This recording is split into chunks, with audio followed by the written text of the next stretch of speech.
Havia um livro tão reverenciado pelos primeiros seguidores de Jesus que eles lhe deram um apelido reservado apenas aos evangelhos. Chamavam-no de o Quinto Evangelho. E o que torna isso perturbador é o seguinte: o homem que o escreveu nunca cruzou o limiar de um século depois de Cristo. Viveu e morreu mais de 700 anos antes de Belém. Seu nome era Isaías, e o que ele deixou gravado num rolo de couro é, sem nenhum exagero, o livro do Antigo Testamento mais citado em todo o Novo Testamento. Mais do que os Salmos em certas categorias. Mais do que Gênesis. Mais do que Êxodo. E ainda assim, a maioria das pessoas que tenta lê-lo sai com a sensação de ter folheado dois livros completamente diferentes costurados por engano. Um cheio de fogo e severidade, o outro transbordando em consolo. Julgamento e ternura. Tempestade e acalanto. Parece não fazer sentido algum, a menos que você compreenda a única ideia que sustenta todos os 66 capítulos como a espinha dorsal de um corpo. Porque Isaías não é uma coleção aleatória de sermões antigos. É o argumento de 40 anos de um único homem, afirmando que a santidade de Deus, essa mesma coisa que imaginamos nos afastar dele, é precisamente a razão pela qual ele se recusa a nos abandonar. Para entender esse argumento, você precisa enxergar o mundo em que Isaías pisava. O ano é aproximadamente 740 a.C. O rei de Judá, Uzias, acaba de morrer após mais de 50 anos de reinado. Uma geração inteira nunca havia conhecido outro governante. Ele era próspero, admirado, forte. Até o dia em que entrou no templo com um incensário na mão e tentou queimar incenso sobre o altar, uma função exclusiva dos sacerdotes. Segundo Crônicas, capítulo 26, versículo 19, a lepra irrompeu imediatamente em sua testa, diante de todos. O homem que tentou tomar para si o que era sagrado sem ter sido convidado passou o resto da vida isolado, cortado do povo, impuro. Esse é o pano de fundo. Esse é o terremoto político que sacode Jerusalém no momento em que um jovem chamado Isaías entra no templo e vê algo que reescreve toda a sua existência. Isaías, capítulo 6, versículo 1 registra com precisão quase jornalística. No ano em que o rei Uzias morreu, viu o Senhor assentado num trono alto e sublime. O trono terreno acabava de esvaziar. E Isaías contempla o único trono que nunca se esvazia. Ao redor do Senhor estão criaturas chamadas serafins. Em hebraico, a palavra seraf vem do verbo que significa queimar, inflamar, acender. Não são anjos suaves com asas douradas. São seres em chamas, postados diante da presença divina, e mesmo eles não conseguem olhar diretamente para ele. Cobrem o rosto com duas asas, os pés com duas asas, e voam com as outras duas. E o que proclamam repetidamente? Kadosh, Kadosh, Kadosh. Santo, Santo, Santo é o Senhor dos exércitos. A terra toda está cheia da sua glória. A palavra Kadosh é o coração pulsante de todo esse livro. Ela aparece em Isaías com uma frequência maior do que em todo o restante do Antigo Testamento somado, e não significa apenas o que costumamos imaginar. Santidade não é somente perfeição moral, embora inclua isso. A raiz de Kadosh aponta para a separação, para a alteridade absoluta, para algo tão radicalmente distinto que nenhuma categoria humana consegue abarcá-lo. Quando os serafins repetem o termo 3 vezes, estão usando o recurso hebraico para expressar o superlativo absoluto. Não apenas santo. Não apenas muito santo. Santo além de qualquer escala de comparação. Incomparável. Único. Inteiramente outro. E aqui está o detalhe que muda tudo. A reação de Isaías não é de adoração entusiasmada. É de terror. Ai de mim, porque estou perdido, porque sou um homem de lábios impuros e habito no meio de um povo de lábios impuros, e os meus olhos viram o Rei, o Senhor dos Exércitos. A palavra hebraica traduzida como perdido é nidmeti, e carrega o sentido de ser silenciado, desfeito, cortado. Isaías não se sente inspirado. Ele se sente aniquilado. A santidade não o atraiu. Ela revelou a distância. Mas então um dos serafins voa até ele com uma brasa viva retirada do altar, toca seus lábios e declara: a tua iniquidade foi tirada e o teu pecado expiado. Os seres em chamas trazem uma brasa do altar. E em vez de destruir o profeta, ela o cura. A santidade que deveria consumir Isaías é exatamente o que o purifica. Esse é o argumento central do livro. Esse é o motor que move cada capítulo. A santidade de Deus não é um muro, é uma fornalha, e ela queima não para destruir, mas para purificar. Agora observe a arquitetura desse livro, porque ela é fascinante. 66 capítulos que se dividem naturalmente em duas metades. Os primeiros 39 tratam principalmente do julgamento, dos avisos e da crise assíria vivida na época de Isaías. Os últimos 27 giram completamente para o consolo, a esperança e a promessa de restauração. Há quem aponte a semelhança numérica com a própria Bíblia, 39 livros no Antigo Testamento e 27 no Novo. Mas mesmo que essa seja uma coincidência, a mudança temática é inegável. A primeira metade diagnostica a doença. A segunda anuncia o remédio. E a dobradiça entre elas, os capítulos 36 a 39, narra a história do rei Ezequias, que confiou em Deus diante dos assírios mas depois cometeu um erro catastrófico diante dos babilônios, antecipando o exílio que ainda estava por vir. Um dos estudiosos mais respeitados do século XX sobre esse livro propôs uma maneira de ler sua arquitetura que ilumina cada seção. O que ele chamou de o livro do rei, nos capítulos iniciais, dá lugar ao livro do servo, e depois ao livro do ungido conquistador. 3 figuras, 3 movimentos narrativos, e as 3 convergem em uma única pessoa. Pense no que isso significa. Isaías está pintando um retrato ao longo de décadas, e o retrato vai ganhando detalhes cada vez mais específicos. Nos capítulos iniciais, aparece um rei que virá. Isaías, capítulo 9, versículo 6 anuncia: porque um menino nos nasceu, um filho nos foi dado, e o governo está sobre os seus ombros. Seu nome será chamado Maravilhoso Conselheiro, Deus Forte, Pai Eterno, Príncipe da Paz. Esses não são títulos humanos. Deus Forte em hebraico é El-Gibor, o mesmo termo usado para o próprio Deus. Isaías está descrevendo alguém que é simultaneamente uma criança que nasce na família humana e o Deus poderoso que criou essa família. Isaías, capítulo 11, acrescenta outra camada: um rebento brotará do toco de Jessé, o pai de Davi. A linhagem real seria abatida como uma árvore até restar apenas um toco. Mas desse toco algo nasceria, e o Espírito do Senhor repousaria sobre ele. Esse é o rei. Mas o retrato muda. Quando você chega ao capítulo 42, uma nova figura surge, o servo. Eis o meu servo, a quem sustento, o meu eleito, em quem a minha alma se compraz. Coloquei sobre ele o meu espírito, e ele promulgará o direito às nações. Isaías, capítulo 42, versículo 1. Não é um monarca conquistador. É alguém silencioso, suave, que não quebrará um junco já dobrado e não apagará a mecha que ainda fumega. Os cânticos do servo vão se aprofundando. O capítulo 49 revela que a missão desse servo não se limita a Israel, ela alcança todas as nações. O capítulo 50 mostra oferecendo as costas aos que o espancam e as faces aos que lhe arrancam a barba. E então vem o capítulo 53, sem dúvida o capítulo mais extraordinário de todo o Antigo Testamento. Pense no que o povo esperava ouvir. Eles sabiam que o rei estava vindo. Aguardavam poder, vitória, restauração. E então Isaías escreve algo que inverte todas as expectativas. Ele não tem aparência nem formosura, e quando virmos, não haverá beleza que nos atraia. Ele é desprezado e rejeitado pelos homens, homem de dores e experimentado no sofrimento.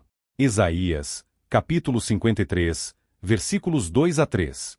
A expressão hebraica para homem de dores é ismakavot, e a palavra makav não é suave. Ela denota angústia física, dor profunda, o tipo que dobra uma pessoa. Não é tristeza poética. É alguém esmagado. E então o texto faz algo que ninguém estava prevendo. Certamente ele tomou sobre si as nossas enfermidades e suportou as nossas dores. Mas nós o consideramos golpeado, ferido por Deus e oprimido. Mas ele foi ferido por causa das nossas transgressões, foi esmagado por causa das nossas iniquidades. O castigo que nos traz a paz estava sobre ele, e pelas suas feridas fomos curados. Isaías, capítulo 53, versículos 4 a 5. O verbo hebraico saval, no versículo 4, significa carregar um fardo tão pesado que transforma a silhueta de quem o carrega. E a palavra traduzida como ferido, meshelol, carrega o sentido de ser traspassado, penetrado. 700 anos antes da cruz, Isaías descreve alguém que absorve as consequências destinadas a outros.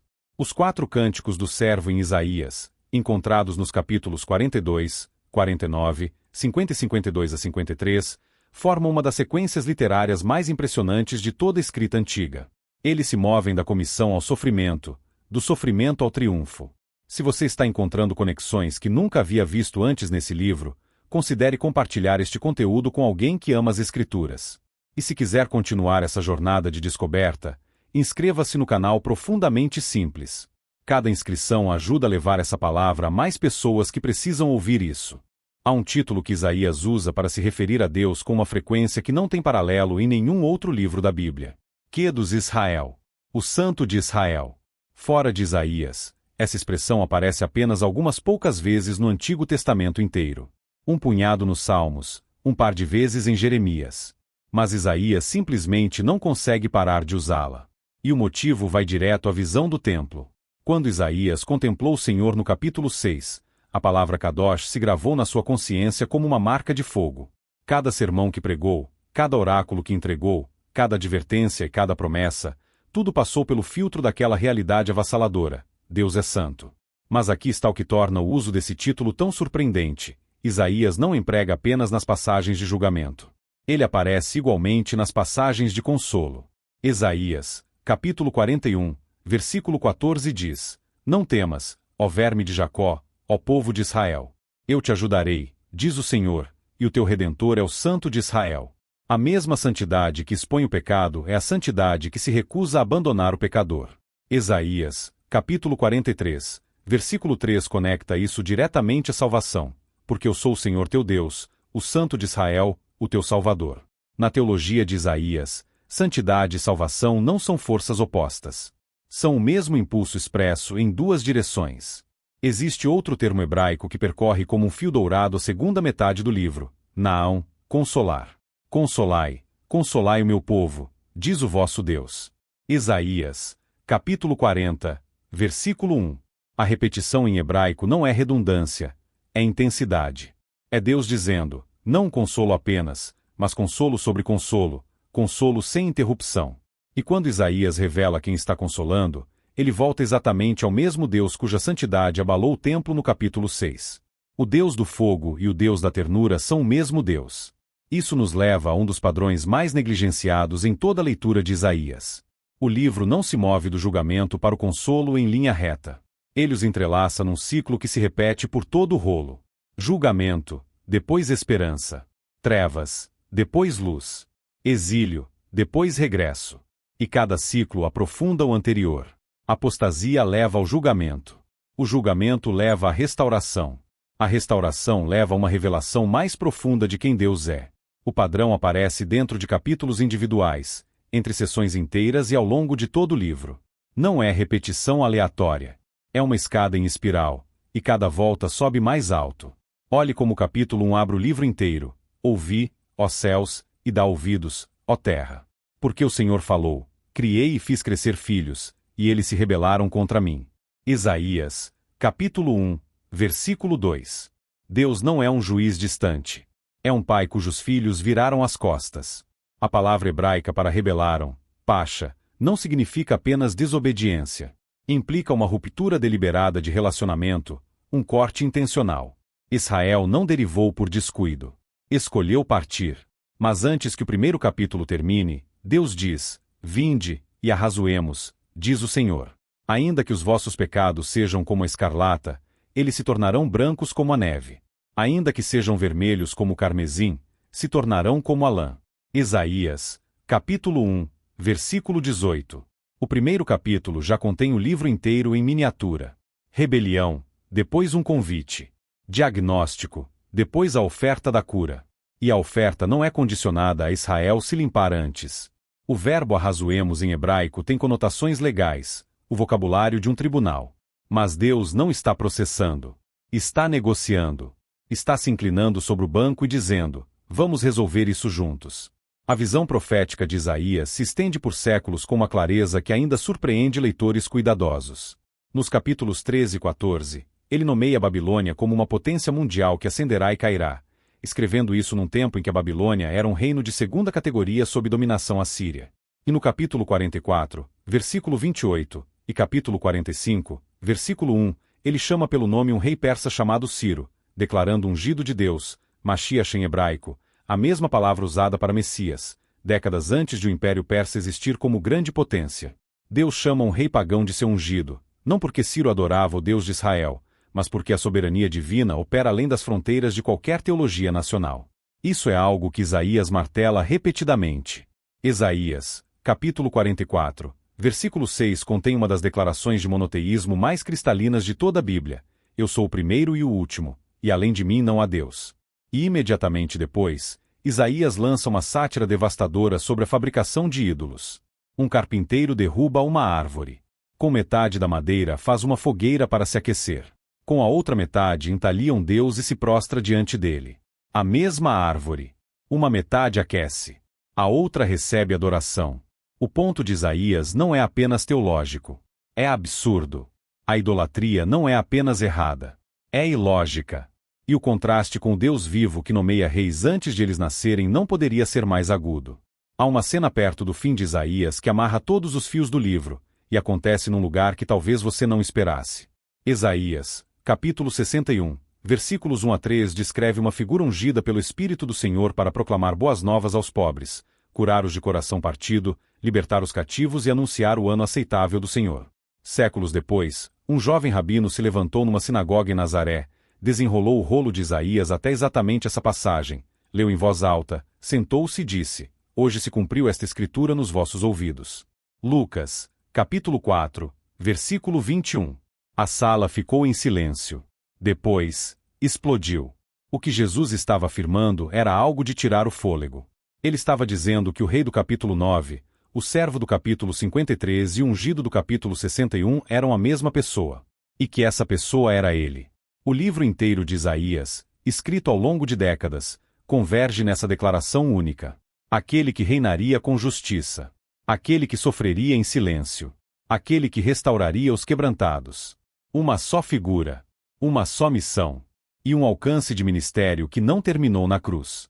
Hebreus, capítulo 7, versículo 25 afirma que ele vive perpetuamente para interceder pelos que se aproximam de Deus por meio dele. Isaías, capítulo 53, versículo 12 já havia insinuado isso. O servo intercederia pelos transgressores. O sofrimento não era o capítulo final. Era a porta de entrada para uma obra contínua de mediação, um ministério sacerdotal que se estende do Calvário até o presente e além. Mas Isaías não encerra na cruz nem mesmo na intercessão. O livro projeta seu olhar para algo que nenhum outro profeta descreve com tanta riqueza de detalhes. Isaías, capítulo 65, versículo 17 declara: Eis que crio novos céus e nova terra, e as coisas passadas não serão lembradas nem virão à mente. E Isaías, capítulo 66, versículos 22 a 23 acrescenta: Assim como os novos céus e a nova terra que estou criando permanecerão diante de mim, assim permanecerão a vossa descendência e o vosso nome. E de uma lua nova a outra, e de um sábado a outro, toda a carne virá adorar diante de mim. Esse último detalhe é extraordinário. Na nova criação, o sábado continua. O ritmo que Deus estabeleceu no princípio, em Gênesis, capítulo 2, versículos 2 a 3, o descanso do sétimo dia que antecede o pecado, antecede Israel, antecede toda aliança e toda crise. Esse ritmo avança para dentro da eternidade. Isaías enxerga o fim, e ele se parece com o começo. O círculo se fecha. O jardim é restaurado. E o sábado semanal, o sinal original da autoridade criadora de Deus e do seu convite ao relacionamento, ainda marca o coração de um mundo redimido. Pense numa pedra arremessada em água parada. No instante em que rompe a superfície, ondas começam a se expandir em círculos cada vez maiores. Cada anel é mais amplo, mas todos têm a mesma origem. Isaías funciona assim. O centro é o capítulo 6, a visão da santidade de Deus. E desse centro, cada tema irradia para fora. Julgamento e misericórdia, o rei e o servo, o exílio e o retorno, a criação antiga e a nova. Você pode abrir Isaías em qualquer capítulo e, se traçar a onda de volta à sua origem, chegará sempre ao mesmo trono em chamas, ao mesmo triplo kadosh, à mesma brasa pressionada contra lábios indignos. E aqui está o que essa brasa nos diz. Ela veio do altar. No sistema do santuário, o altar era o lugar onde o sacrifício acontecia, onde o sangue era derramado, onde o custo do pecado era assumido.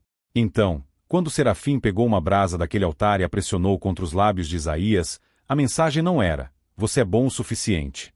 A mensagem era: algo já foi oferecido em seu lugar. A santidade que expôs a impureza de Isaías era a mesma santidade que providenciou o remédio. Não são dois atributos divinos em conflito, é um único atributo operando em duas direções ao mesmo tempo. Isso importa profundamente quando olhamos para os momentos em que nos sentimos mais distantes de Deus. A tendência humana é imaginar que a santidade divina funciona como uma barreira que cresce na proporção da nossa falha. Mas Isaías inverte essa lógica. É precisamente porque Deus é santo que Ele não pode simplesmente nos deixar onde estamos. E depois há a forma como Isaías fala da própria palavra de Deus. Isaías, capítulo 55, versículos 10 a 11 diz: Assim como a chuva e a neve descem do céu e não voltam para lá sem regar a terra e fazê-la germinar e produzir, para dar semente ao que semeia e pão ao que come, assim será a minha palavra que sai da minha boca. Não voltará para mim vazia, mas cumprirá o que me apraz. A palavra de Deus não é informação. É precipitação. Ela não apenas descreve a realidade. Ela a cria. E Isaías passou 66 capítulos deixando essa palavra cair sobre cada superfície possível, sobre reis e pessoas comuns, sobre Israel e sobre as nações, sobre o exílio e sobre o regresso, até que toda a terra estivesse saturada. Então o que você faz com um livro assim? Como se carregam 66 capítulos do ministério de 40 anos de um profeta para dentro de uma terça-feira comum? Aqui está o que a visão de Isaías no templo nos ensina sobre como encontrar a Deus. Ele não foi procurá-la. Estava no templo fazendo o que as pessoas faziam nos templos, e o ambiente mudou. O véu se abriu. O que o desfez não foi informação nova sobre Deus. Foi ver com clareza o que sempre havia sido verdade. Isaías, capítulo 6 não é Deus aparecendo em algum lugar onde não estava antes. É os olhos de Isaías se abrindo para o que já estava lá. E talvez a coisa mais prática que Isaías nos ensina seja esta: a santidade de Deus não está esperando que você mereça ter acesso a ela. Ela já está na sala. A questão é se você vai permitir que ela exponha o que precisa ser exposto, não para te envergonhar, mas porque o mesmo fogo que revela a ferida é o fogo que a cauteriza. E depois há a maneira como Isaías lida com o abismo entre quem somos e quem Deus nos chama a ser. O livro inteiro vive nessa tensão. Israel é chamado servo de Deus, mas Israel continua falhando. Então Deus envia outro servo para fazer o que Israel não conseguiu. A lacuna é real. Isaías nunca a minimiza. Mas ele também nunca deixa que essa lacuna tenha a última palavra. Isaías, capítulo 43, versículo 25 declara: Eu mesmo, sou aquele que apaga as tuas transgressões por amor de mim mesmo, e não me lembrarei dos teus pecados. Não por causa de você. Por amor a si mesmo. O perdão de Deus não é uma transação que nós iniciamos. É algo que o próprio caráter divino exige. A santidade de Deus não descansará até que o seu trabalho esteja completo. E talvez o que Isaías diz sobre esperar seja a coisa mais profunda de todas. Isaías, capítulo 40, versículo 31 é um dos versículos mais citados de toda a Bíblia. Mas os que esperam no Senhor renovarão as suas forças. Subirão com asas como águias, correrão e não se cansarão, caminharão e não se fatigarão. A palavra hebraica para esperar é kava, e ela não significa ficar passivamente sentado. Significa entrelaçar, como torcer fibras para formar uma corda. Esperar em Deus no vocabulário de Isaías não é inatividade. É o processo lento e deliberado de tecer a própria vida nos propósitos divinos até que os dois se tornem inseparáveis. E repare na ordem.